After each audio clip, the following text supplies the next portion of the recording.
advice on how to stay present and not dwell on the past. A good way to think about the past is to think about how it's affecting your present. Right? There are a lot of things that have happened in my past that if I just sit in the past, I can sit there and say, oh, this was terrible. That was bad. This person treated me like this. I lost this. But if I think this person treated me like this, what did I learn from that? Well, I learned that I can communicate better. As a result, I learned where I need to set my boundaries. As a result, I have chosen better since that person as a result. So these are ways that you can still think about your past, but you can start to move your past to your present in a way that allows you to feel more satisfied with your decisions, even if you made a mistake. If we sit in the past is where we can sit there and be like, bad, bad, bad, bad, bad. When we bring it to the present, if we can find a way to say, whatever bad happened, it has made me this amazing person. And I am better today because of all of that. And that's the way I like to look at my life. I have made shit ton of mistakes. Ooh, my goodness. I have done so many things poorly, communicated poorly when I know later that the words I should have said were X, Y, and Z and not A, B, and C. I have failed at relationships. I've failed at friendships. I have failed at projects. I learn from all of that. And today, who I am and what I can offer today is a direct result of my past. Every single mistake, even more than all the beautiful things that have happened, because the beautiful things I think I've only been able to appreciate because of the mistakes sometimes.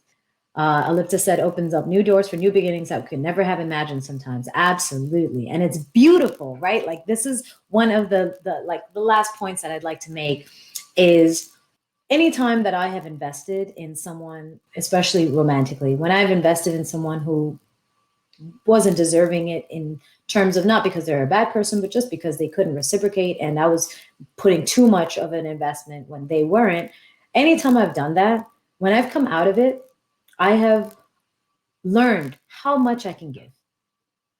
You know, sometimes I've always thought that I'm pretty closed off, but I realize in those moments how much I can give. When I try to fix things, I realize how much I'm willing to try. You know, how much of an effort I'm willing to put forward for a relationship. When I think of like what I could have done better, I realize how I can be better in the future. So I always end up coming out of these things better. And it always opens up doors. And if it's not a door that opens up with somebody else, that's not even the point. The point is that it's just opened up a door of extreme growth within me. And that is always going to be the most important thing because that is mine. That growth is mine. You know, if I am not with somebody and I experience some growth with whatever, with that person, and they're not in the picture anymore, they can't take that growth away from me, you know? And that's why I always say, like, whatever you're going through, try to find what you can take from it, what lesson you can gain from it personally. You know, what do you think you can take, adapt, and then put back out into the world? Because then that's your creation too, right? Not only is it your growth, not only is it your lesson, your experience, but it's also going to become your creation based on how you then interact with other people, how you then treat other people, how you then create and express yourself and communicate and relate to this world around you. That's yours. So it doesn't matter who was there to give that lesson to you, who showed you love or who didn't, who left, who stays. That is yours.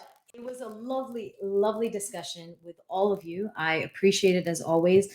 Again, if you do have the time to send your feedback, I would appreciate that. Just go to magnagopal.com/feedback and share your thoughts on what you enjoyed about the session. And if there were some questions that you had asked that I didn't get a chance to address, send them, put them in the feedback form, leave them in the comments. And again, of course, if you would like to support, you can just hit subscribe on the YouTube channel or send a donation, PayPal, Venmo, or Zelle, info@magnagopal.com or @magnagopal.